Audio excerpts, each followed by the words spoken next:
que tengamos que tener a mano para... Porque, a ver, uno para contratar un jefe de planta hace un psicotécnico. Este tipo está manejándonos a todos. Y hay presunciones, y al diagnóstico presuntivo se torna mucho más diagnóstico que presuntivo, de que hay cosas que en su salud mental funcionan muy mal, no más o menos mal, muy mal. Yo te decía, primer plano de la psicopatología, la relación con la realidad. La relación con la realidad de este muchacho es un cómic. ¿No es cierto? Él vive en un cómic, en una realidad virtual, ¿no es cierto?, en donde están los malos y los buenos, como buen paranoico, ¿no es cierto? Y tenemos que perseguir a los malos, que son los que no son iguales a mí o piensan igual que yo o que se someten a mí. Estas son las tres cuestiones. Esto es la parte de la pérdida de la realidad, la parte loca, la parte psicótica, articulada con otra parte que tiene que ver con esta sociopatía. No me importa el conjunto, solo me importa salvarme a mí y yo hago mi negocio y que la historia argentina se vaya al demonio y que las luchas históricas del pueblo argentino, de sus próceres, de sus padres, de los padres de este país, se vaya al demonio porque a mí me importa nada, no tengo ninguna pertenencia, le regalo las Malvinas a los ingleses, le rindo pleitesía a los norteamericanos, ¿no? Y me derrito cuando estoy cerca de Elon Musk. En estas manos estamos y esto no va a cambiar. O sea, cuando yo escucho a algunos radicales decir, bueno, pero hay que darle una chance, hay que darle una oportunidad de que rectifiquen un poco el rumbo de este gobierno, les voy a contestar a esta tercera parte, que me parece la parte que está ligada con la prostitución de la política, porque la prostitución es cambiar un servicio muy importante por algún bien material, ¿no es cierto? La política también se prostituye. Y yo no puedo creer que gente que se diga radical, como vos decías hace un rato, con esa historia nacional y popular del radicalismo, aunque mechada con muchas otras cosas, claro, obvio. Pero acá hay una prostitución a esta banda de sociópatas y de locos que nos está manejando. Entonces, ¿por qué digo que no hay que darle tiempo ni nada? Porque no va a cambiar. Una postilla más con respecto a Adorni. Adorni dijo, ¿por qué me preguntás si son 4 perros o 5? Si el presidente dice que son 5, ¿son 5? No. Son los perros que son, no son 5. Porque puedo trasladar eso a cualquier cosa. Si querés, seguimos. Fueron 100.000 los que fueron a la manifestación de otro día. Claro. 100.000. Si hacen esos cálculos en la economía y chingan 100.000 por 800 o 1.000.000, estamos recontra en el horno. Aunque, insisto, esto no es cuestión de equivocarse. No se equivocan. No van a ratificar el rumbo. Pero lo que Adorni pretende imponer en esa especie de... tiene una precariedad intelectual que no da como para analizarlo mucho, es muy precario intelectualmente, pero dice, si el presidente dice esto, es esto. No, señor, el presidente dice que se comunica con un perro muerto para determinar, por medio de la hermana, que es medium, para determinar a ver qué hace con las obras, con las prepagas en Argentina. Esto es un acto psicótico. Entonces, cuidado, que no lo que dice el presidente es la realidad. Pero Adorni y muchos de esta gente que lo rodea se basa en lo que dicen ellos es la realidad. ¿Y sabés cuál es una de las características más grandes de la psicosis? La certeza. El psicótico no tiene dudas, tiene certezas, ¿no? Estos son malos, estos son buenos. El psicótico no duda. Justamente la duda es una prebenda de cuando uno está mejor, de cuando está neurótico y donde puede poner un poco en juego alguna de las cosas que dice y que hace en relación a escuchar a un otro. Aquí no hay ningún otro y lo dice el presidente. El presidente retuitea y le pone like a un Twitter que está nominado como escuela austríaca. Sí. No puedo dejar de pensar en Adolfo cuando escucho estas cosas. Y dice lo siguiente: el gobierno no va a cambiar ninguna de sus políticas. ¿Saben por qué? Porque el rumbo que está tomando Milei es el correcto. No hay duda. No hay duda. por más sindicalistas disfrazados de estudiantes y políticos chorros en las marchas, esos somos nosotros. Somos los orcos que dice Macri, ¿no es cierto?, que tiene una elaboración más perversa que esta psicótica. Todos esos no nos van a torcer el brazo. Este proyecto no lo va a parar nadie. No van a discutir democráticamente nada, no van a poner nada en duda, menos un par, entre comillas, más de 1 millón, de mafiosos. ¿Qué tiempo le vamos a dar a esta gente? ¿Qué discurso, qué duda, qué discusión están dando de Loredo? ¿Qué discusión está dando Pichetto? ¿Por qué se nominan radicales, peronistas? ¿Por qué no se sacan el disfraz? Esta gente está prostituyendo el lugar desde donde dice pertenecer. Está prostituyendo su pertenencia. Sí, sí. Y hay muchos compañeros radicales y algunos compañeros que se dicen peronistas que siguen esto, que deberían reflexionar fuertemente que muchas veces quien dice que es tal cosa no lo es. Tenemos que bajarnos de las certezas. Sí, sí. Hace falta una especie de como de reordenamiento que tiene que llegar de la mano de un sinceramiento ideológico. El problema es que hay como los partidos más importantes del campo nacional y popular son sinónimos de poder. Y es como acercarse a la brasa, no importa si está muy cerca o no ideológicamente. Uno ve que hay mucho contrabando, históricamente, mucho contrabando de ideología, y algunos personajes oportunistas se van acercando al fueguito, ¿no? Y en determinado momento, como son oficialistas crónicos, ¿no?, como dependen de ese fueguito que a veces se va trasladando, esa hoguera se va trasladando, es nómade, no, se va a donde el voto lo diga, lo que vamos viendo son algunas cosas que son. Lo que sucede es la mirada también que se tiene de esos tipos. Hablaste de Pichetto, ¿no?, que últimamente está sonando, y en eso hay usinas del poder real muy interesadas en que suene como lo nuevo de lo viejo, ¿no?, para reordenar al peronismo. Y yo lo único que me acuerdo es que este tipo fue candidato a vicepresidente de Macri, pero no en el 2015, en el 19. En el 19. O sea, lo fue después de tomar 120 mil millones de dólares de deuda, lo fue después del regreso al fondo, lo fue después de matar 30.000 pymes, y puedo seguir un rato muy largo. Un rato largo. Vamos más reciente, después de tratar de meter la ley ómnibus, sí, porque, digamos, puso la pericia que la gente de Milei, que además de muchas cosas no tiene pericia, no tiene. Era necesaria para meternos eso que nos va a destruir, nos va a dejar sin derechos laborales, nos va a dejar en manos de una persona autoritaria, ¿no es cierto?, con muchos más atributos. Es decir, tenemos que mirar bien qué nos está rodeando, y pensar, por favor, que no se están equivocando, ni hay que darles tiempo para nada, ni hay que discutir y plantarse frente a estas políticas, porque estas políticas son un desguace de la Argentina y obedecen a una situación. ¿Viste cuando yo estoy obsesionado con repetir que esta gente no nos interpela políticamente, sino éticamente, en nuestros principios más básicos? Sí, claro.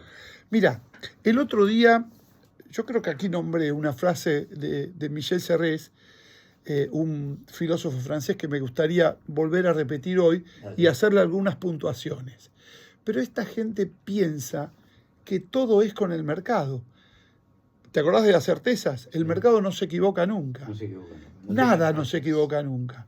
Nada no se equivoca nunca. Sí. Es decir, el ser humano produce equívocos cada vez que habla por estructura. Es decir, nada tiene la precisión absoluta.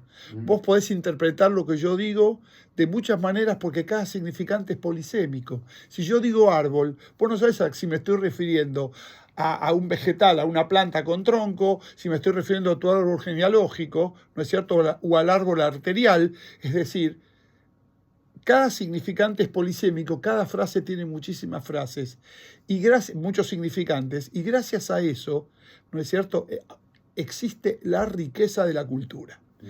Entonces, cuando yo quiero explicar todo desde el mercado, ¿no es cierto?, y estoy negando la cultura humana. Aquí Michel Serres hace esta frase, que te digo vale la pena leerla. Es una frase no demasiado larga. Él dice, si usted tiene un pan y yo tengo 1 euro, yo le compro el pan.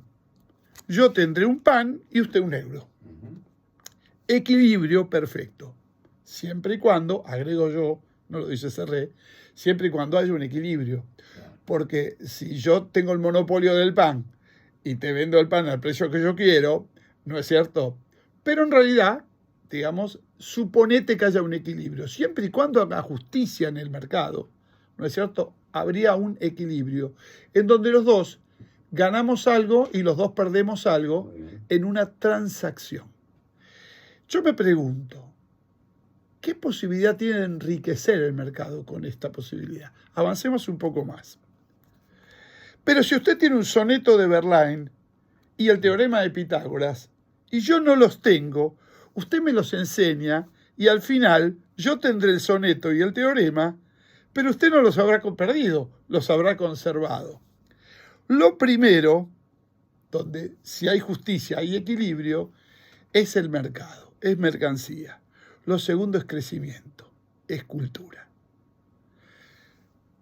La transmisión de la cultura, que a veces ni siquiera es de 1 a 1. Sí. Hay una persona que enseña el teorema de Pitágoras o que enseña, ¿no es cierto?, cómo se puede salir de la primarización, como decíamos recién, y aprendemos todos y nadie pierde. En cambio, con la mercancía hay una transacción que siempre, en cada transacción nos empobrece, porque cada elección implica una pérdida. La vida pensada como mercado depende de una justicia perfecta y nunca produce crecimiento, solo produce transacciones.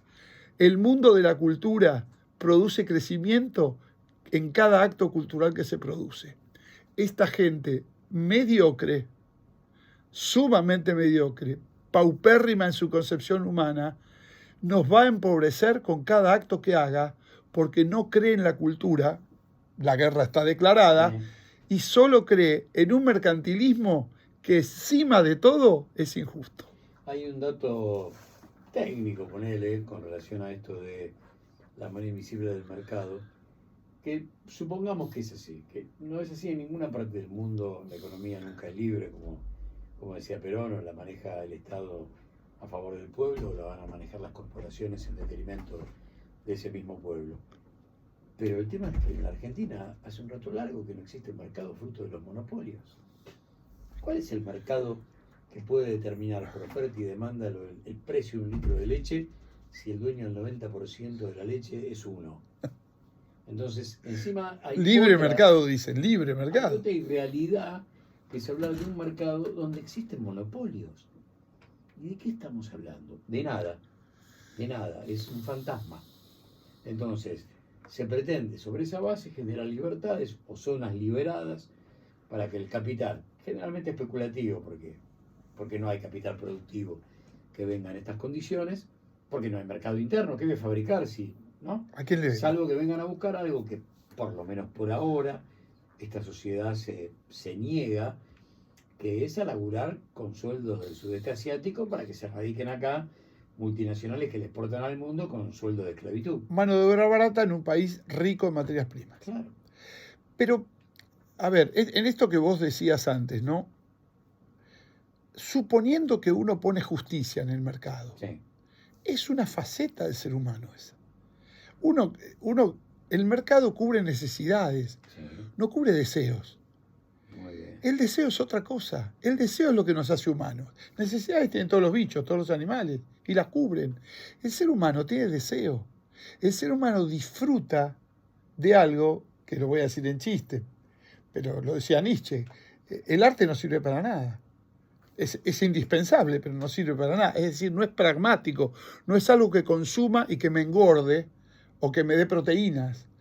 Pero las proteínas y mi salud física son para poder disfrutar del quehacer cultural, del quehacer de la cultura que implica la ciencia, que implica el arte, que implica la amistad, que implica el crecimiento mutuo, porque la amistad no es más que una relación propicia para que ambos se enriquezcan mutuamente. Sí.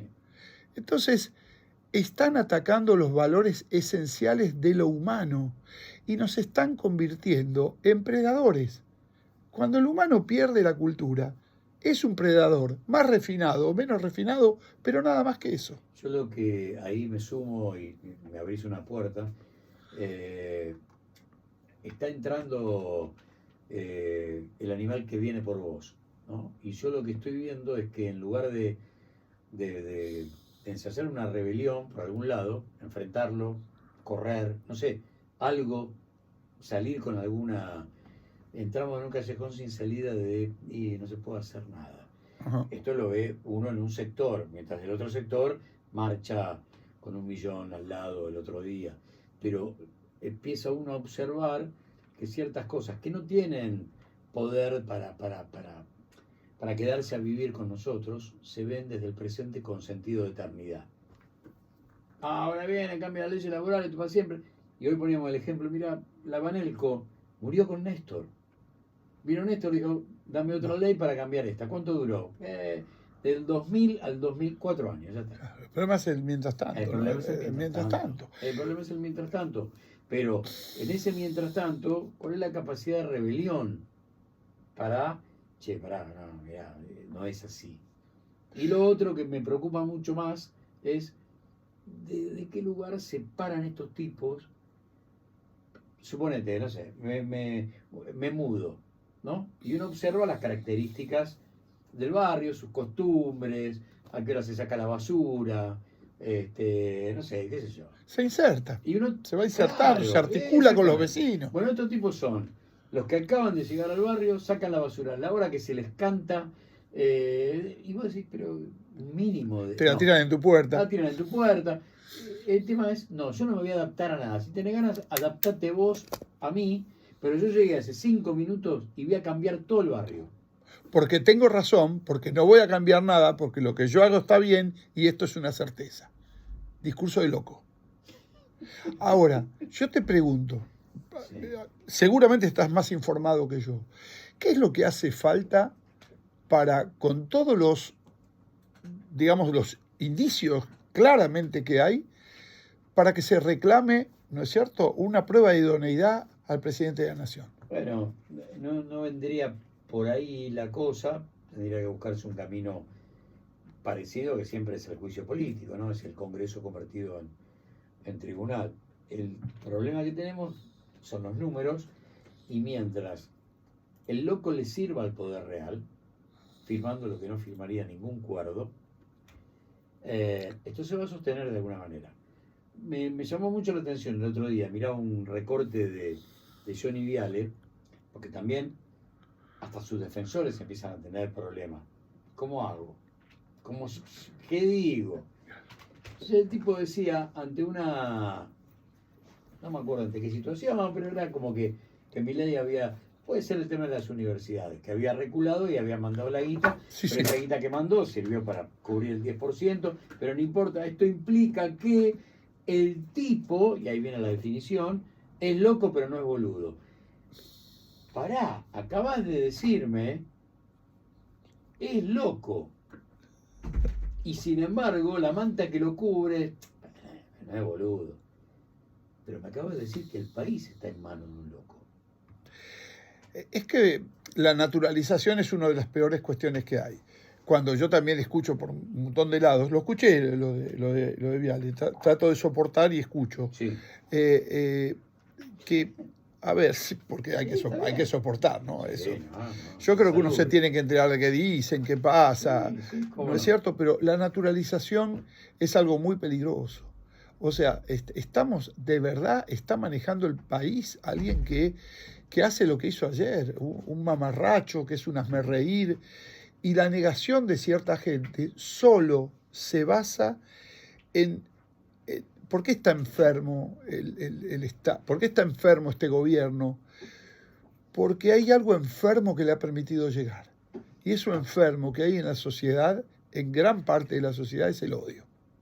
Es decir, sí.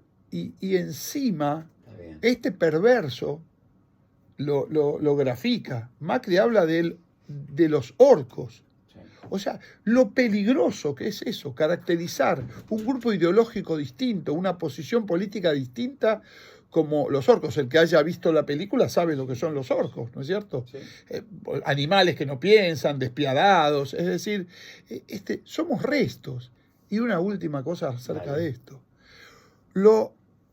Te digo, siento como cierta repulsión, cierto asco a lo que está pasando con esto de agarrar a gente en situación de calle, Ah, no, bueno. ¿no es cierto? Y tomarlos como un resto, como una basura. Lo peor es que esta sería la segunda vez. La primera fue la UCEP, en tiempo de Macri, donde apaleaban a la gente Los en apaleaban. situación de calle. Los Y ahora apaleaban. volvieron otra vez. Y el hecho de mostrar las fotos, para quien no lo vio, búsquelo, es fácil, era el antes y después, ¿no? Como si probaras un shampoo, ¿cómo te quedó?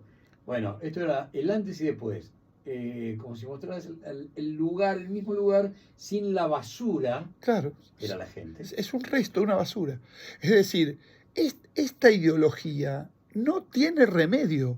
No hay discusión ideológica, porque no es política, es ética. No tienen ética, son inmorales. Son inmorales. Entonces, ¿qué vas a arreglar con eso? O sea, yo sé que yo me puedo sentar con alguien que piense distinto políticamente que yo, y seguramente si la discusión es franca, quizás nos enriquezcamos los dos. Uh-huh. En el fondo, va a haber como cierta postura frente a ciertas cuestiones éticas distintas, que es lo que determina que uno adscriba o no a determinado tipo de ideologías, ¿no es cierto? Pero aquí hay una posición ética totalmente distinta. Yo no puedo pensar nunca a la gente como basura. Y no puedo pensar que porque es pobre es un fracasado y algo de los que nos tenemos que desatender. Yo lo pienso como un defecto del sistema. Cuando hay alguien que está fuera del sistema y está en situación de calle, la empatía tiene que venir inmediatamente. Entonces, ¿qué hacen? Otro discurso perverso, que es hacer como que el pobre fuera un delincuente. Sí. Delincuenciar la pobreza. Sí. Es decir, estamos frente a perversos de la moral y a gente que está alejada de la realidad. Ese es el cóctel que nos está gobernando hoy en día. Gracias, Oscar. Muchas gracias. La pucha.